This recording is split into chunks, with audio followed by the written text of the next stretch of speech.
Olá, querido, olá, querida de Jesus, uma ótima tarde a todos.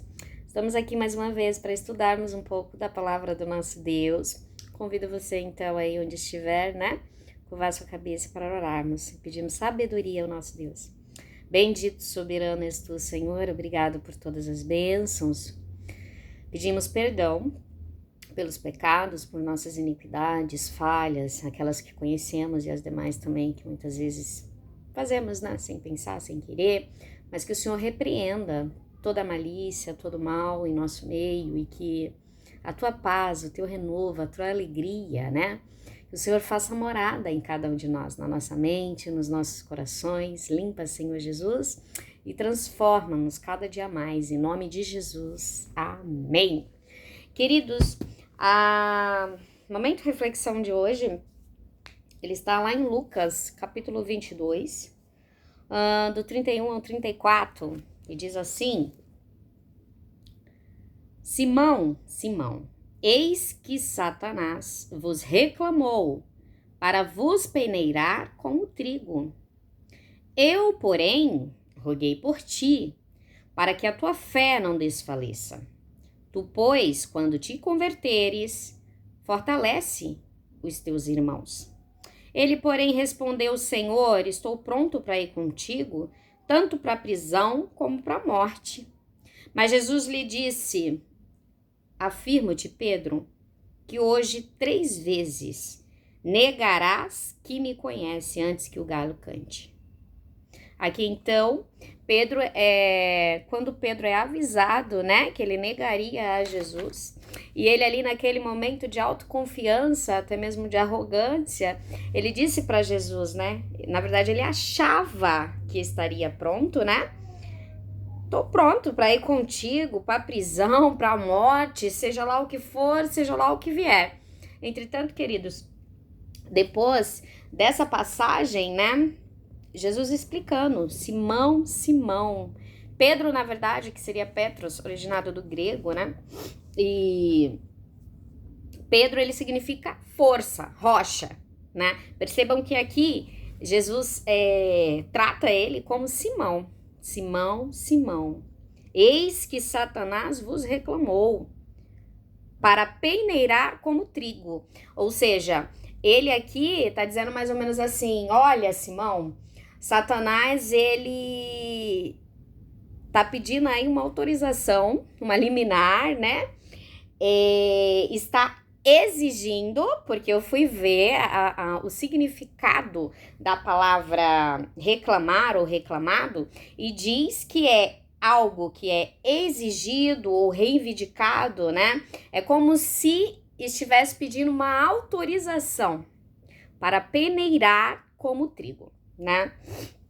E aí, a lavoura, por exemplo, quando tem esse ato de peneirar, é para separar, por exemplo, o trigo da palha, né? E aí, é mais ou menos um aviso de Jesus para Pedro, né? Entretanto, Pedro, ele achava que ele era autossuficiente, que ele estaria pronto ali para ir com Jesus até mesmo até a morte. Um engano, porque na verdade, mais para frente a gente vai ver que quando Jesus, né, é levado, que é castigado, que foi açoitado e tudo mais, até o processo lá da cruz, né, onde se concretiza a sua morte por nós, ele... Tremendo isso aqui, né? E aí o Pedro, então, queridos... É que vem um monte de coisa na mente, assim, né? Eu fico tentando imaginar a situação. Então, na verdade, aqui, percebam que Pedro, ele andava com Jesus. Porém, ele não era ainda verdadeiramente convertido. Tanto é que o próprio Jesus afirmou isso aqui, ó. Tu, pois, quando te converteres, fortalece os teus irmãos. Ou seja, ele não era verdadeiramente convertido ao Senhor e Jesus sabia disso. E aí, é um ponto muito importante. Por quê? As pessoas, na verdade, elas confundem salvação com conversão, né? Salvação, querida, é quando você aceita Jesus como seu salvador pessoal, né? O autor da sua vida. e que você crê no Senhor Jesus, né? Como único e suficiente Salvador de sua vida, que você se batiza. Ali, então, você está, né, com o seu nome no livro da vida e você é apto, então, à salvação. Porém, a conversão, ela é um processo diário, né? Então, verdadeiramente, quando somos convertidos, é claro que é um processo que não é do dia para a noite. Então, não é assim uma requisição minha. Por exemplo, eu quero me converter e vai ser dessa forma. Não funciona dessa forma. A gente tem que pedir, né, a ajuda de Deus, do Espírito Santo, para atuar nas nossas vidas e irmos, então, aí nos consertando, né, e ali andando em retidão nos caminhos do Senhor. Como que funciona, Luzia? A conversão, ela tem a ver com transformação, com mudança, com atitude, com posicionamento. Esses dias eu estava comentando com alguém que tinha me falado a respeito disso, de processo de conversão, de sentimento de culpa, de coisas assim. E eu disse, olha, Jesus, na verdade, a gente não pode ver Jesus como aquela pessoa em que só aponta os nossos erros e nossos pecados, né? Deus é amor, mas Deus também é justiça. Então, assim, Deus, ele não quer nos dar algo, ele não quer requerer de nós somente aquilo que ele já pode nos dar. Por exemplo, se estamos na igreja, é lindo quem tem dons espirituais, gente. Quem canta bem, quem faz revelações, quem trabalha realmente na obra, né? É muito lindo você ver ali, né? A presença do Senhor, né?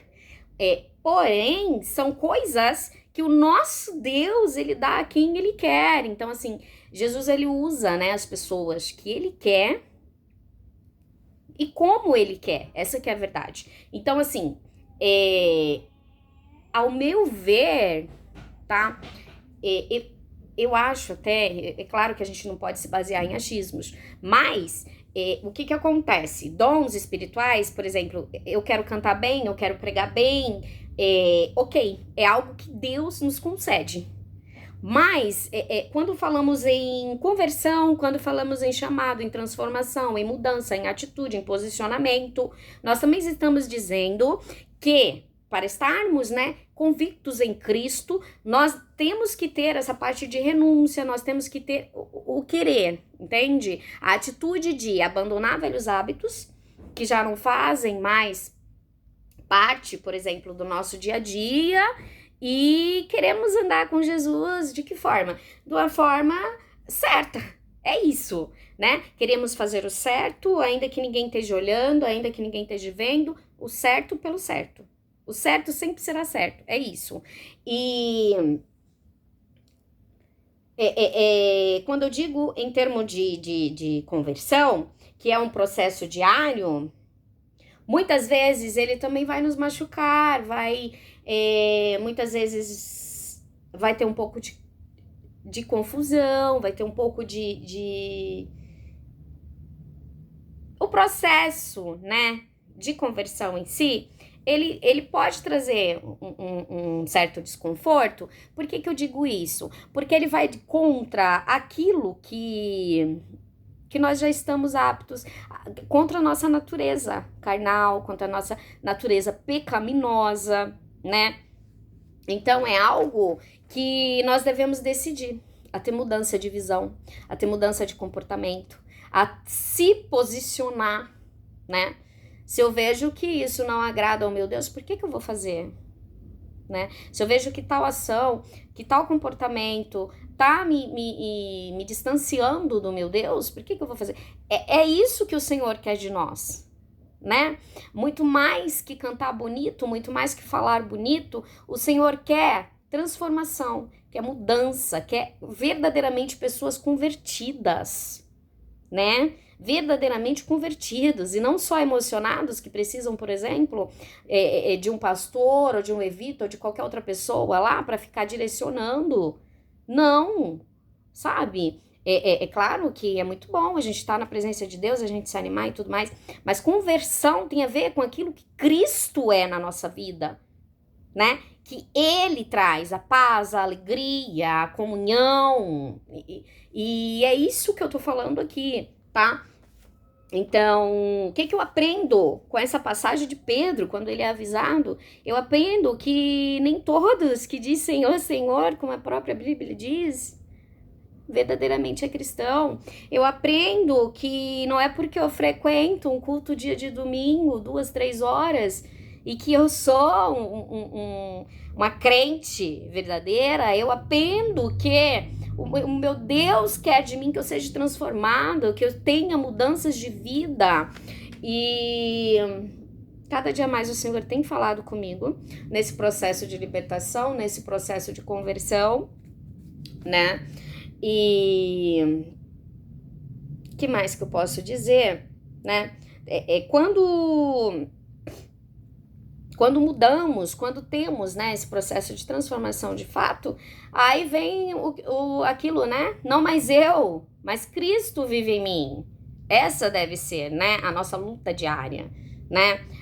A termos a nossa essência e o nosso caráter formado como o Senhor, né?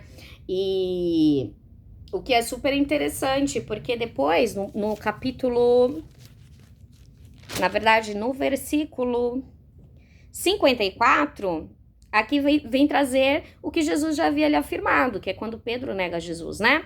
Então, prendendo, o levaram, introduziram na casa do sumo sacerdote. E Pedro seguia de longe. Eu achei muito forte essa palavra. Pedro seguia de longe. Muita gente quer seguir a Jesus de longe, não é isso que o Senhor quer. Ele quer que fiquemos cada dia mais perto dele, né?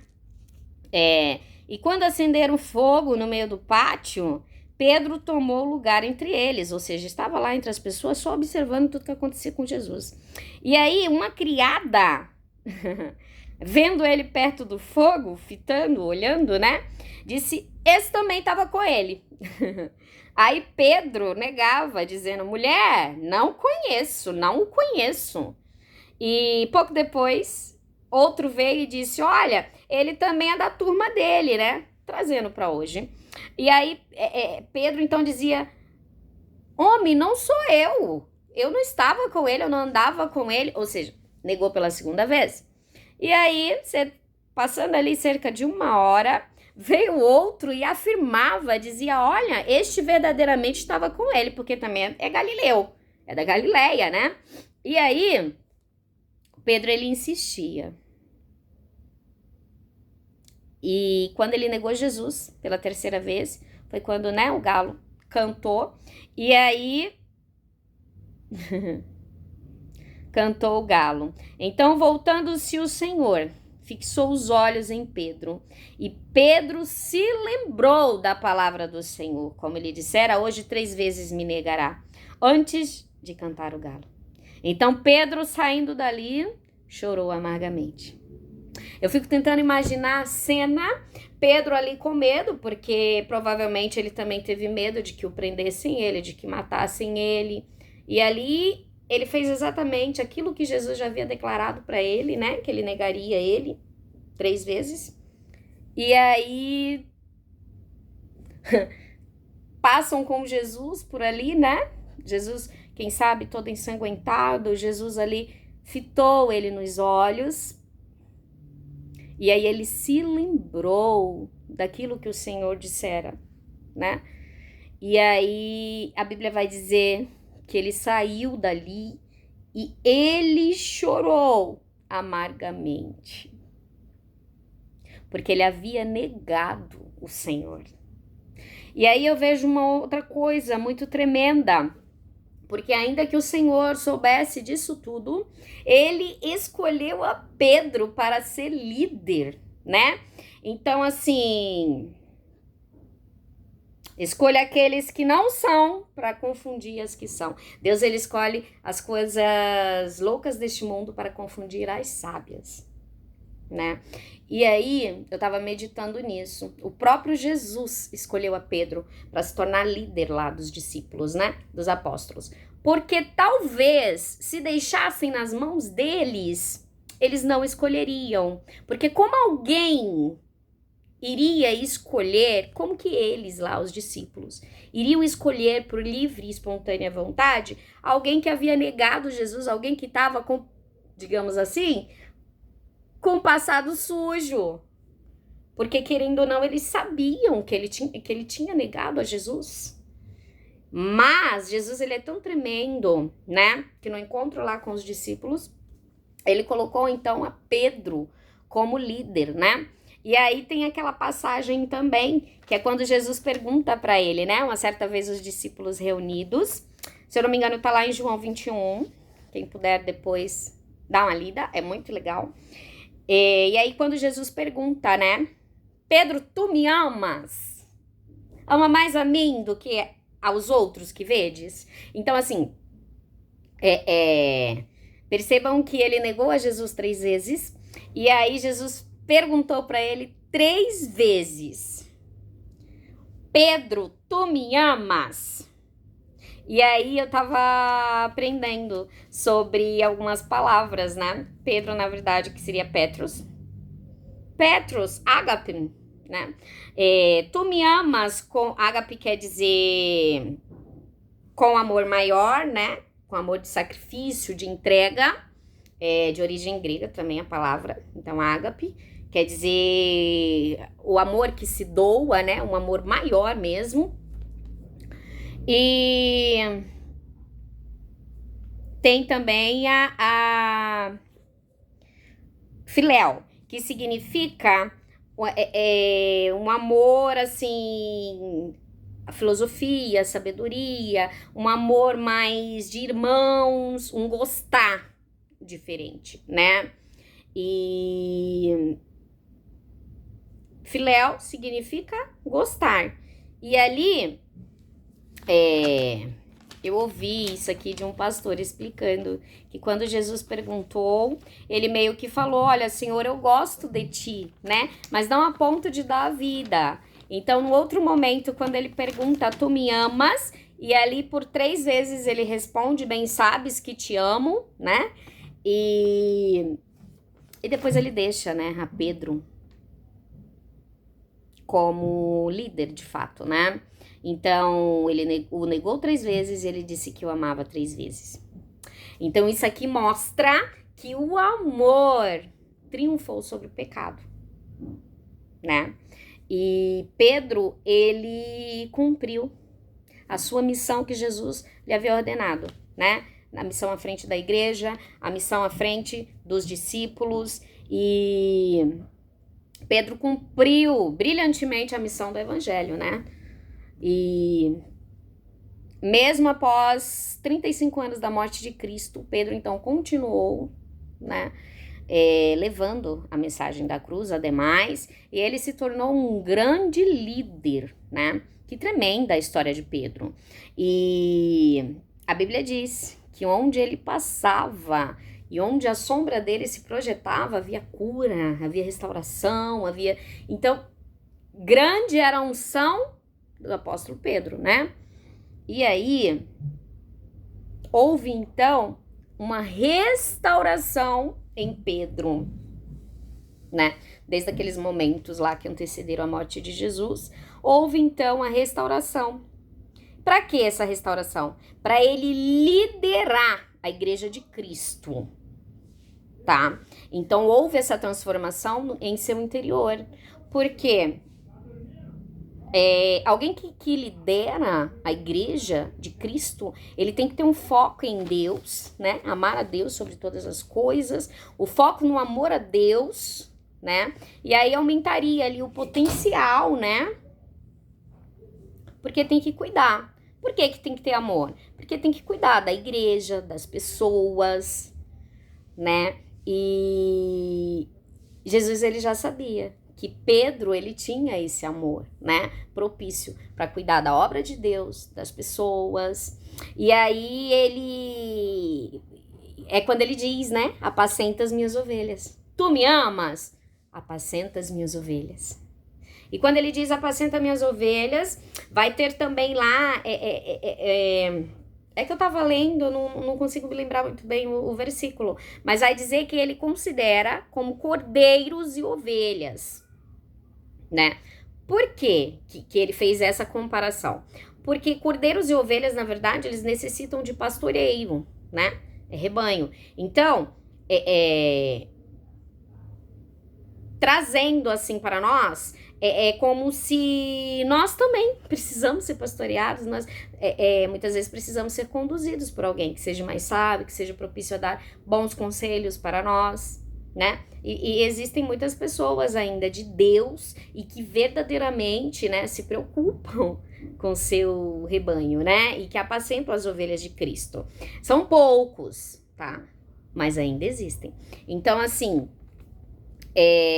Pedro, ele estava preparado para cuidar, para amar e para realizar a obra de Deus. Espalhando que Jesus é o Filho de Deus e